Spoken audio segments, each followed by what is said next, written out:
Welcome to the Slop Farm. Enjoy the video. In this video, I will show how to make cheesecake tacos.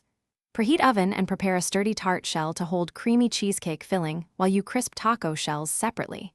Use full-fat cream cheese, sugar, eggs, and vanilla for a smooth filling, and fold in lemon zest for brightness.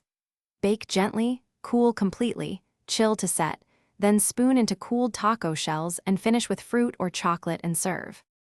Start by assembling ingredients and measuring accurately. Combine graham cracker crumbs, melted butter, and a pinch of salt to form a firm crust that will hold creamy filling in taco shapes. Beat cream cheese until silky, add sugar, then eggs one at a time, and mix in vanilla and sour cream for tang and stability. Chill batter briefly if too soft, then fill crusts leaving a little room for expansion. Bake cheesecake tacos slowly to avoid cracks and ensure even texture. Set oven to a moderate temperature and place shells on a baking sheet with a water bath if possible to moderate heat and humidity. Check centers.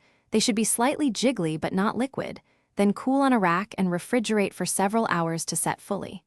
Top with fruit, caramel, chocolate shavings, or whipped cream just before serving. Thanks for watching. Consider subscribing if we helped you today.